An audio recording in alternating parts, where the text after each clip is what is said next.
বাংলাদেশের মাননীয় প্রধান উপদেষ্টার কাছে অনেকগুলো ইস্যু নিয়ে তারা কথা বলেছেন। তারা জানতে চেয়েছেন নির্বাচন নিয়ে বাংলাদেশ সরকার কি করছে, সংস্কার প্রক্রিয়াটা সরকার কিভাবে এগিয়ে নিয়ে যেতে চাচ্ছেন। প্রধান উপদেষ্টা তাদেরকে বলেছেন উনি ওনার কাজগুলো এগুলো সম্পর্কে একটা বিস্তারিত ধারণা দিয়েছেন এবং উনি জানিয়েছেন নির্বাচনটা উনি কখন কিভাবে করার পরিকল্পনা করছেন। এভাবে এগুলো পরিষ্কারভাবে উনি বলেছেন। পাশাপাশি আপনি দেখেছেন ইউরোপীয় ইউনিয়নের রাষ্ট্রদূতদের বক্তব্য বা ইউরোপীয় ইউনিয়নের যিনি বাংলাদেশে যিনি রাষ্ট্রদূত আছেন তার কথাও এটা স্পষ্ট হয়েছে যে বাংলাদেশের এই যে গণতান্ত্রিক উত্তরণের পথে যে প্রয়োজনীয় সংস্কার, এটার জন্য যে সহযোগিতা প্রয়োজন তারা সেই সহযোগিতা বাংলাদেশকে সবসময় করবে এবং তারা এই সহযোগিতাটা আসলে অব্যাহত রাখবে।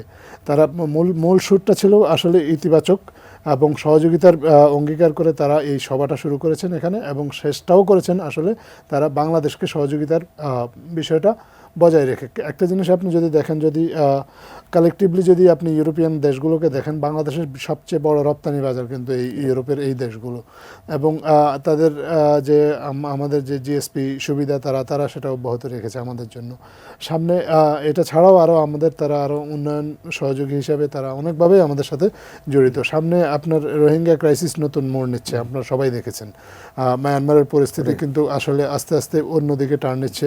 তো মায়ানমারের পরিস্থিতির উপর নির্ভর করবে আসলে রোহিঙ্গা ক্রাইসিসেরও গতি প্রকৃতি এবং রোহিঙ্গা ক্রাইসিসটা কীভাবে হ্যান্ডেল করা হবে সেখানে ইউরোপীয় দেশগুলোর একটা বড় ভূমিকা থাকবে এবং বাংলাদেশ যেহেতু রোহিঙ্গা ক্রাইসিসের একটা অন্যতম আসলে শিকার, এই ক্রাইসিসের ফলে বাংলাদেশ যেভাবে ভুক্তভোগী হয়েছে এই ক্রাইসিসটাকে ওভারকাম করার জন্য তাদের সহযোগিতা প্রয়োজন হবে বাংলাদেশের এবং সেই সহযোগিতার কথাও তারা বলেছেন। তো সব মিলিয়ে খুব ইতিবাচক আলোচনা হয়েছে। পাশাপাশি ভিসা ইস্যুর কথা তো আমি বলেছি আপনাকে, যে আমরা সংবাদ বিজ্ঞপ্তিতেও আমরা উল্লেখ করেছি, কারণ ভারত যেহেতু বাংলাদেশি মানুষের জন্য ভিসা সংক্ষিপ্ত করেছে বা সীমিত করেছে, তাতে করে আমাদের দেশের এই যে তরুণ প্রজন্মের অনেক স্টুডেন্ট যারা ইউরোপে পড়াশোনা করতে যায় তারা তাদের ভিসা নিতে গিয়ে অসুবিধার সম্মুখীন হচ্ছেন। এই জন্য আমাদের ইউরোপিয়ান দেশগুলোকে মাননীয় প্রধান উপদেষ্টা অনুরোধ করেছেন যে আপনারা আপনাদের ভিসা সেন্টারগুলো বাংলাদেশে শিফট করুন অথবা পার্শ্ববর্তী অন্য কোনো দেশে নিয়ে যান, যাতে করে বাংলাদেশের ছাত্রছাত্রীরা আসলে ভিসা নিতে পারে। এটা ছাড়া মাইগ্রেশন নিয়ে একটা বড় সময় ধরে আলোচনা হয়েছে, বিশেষ করে ইতালিয়ান রাষ্ট্রদূত উনি অনেক সময় নিয়ে আলোচনা করেছেন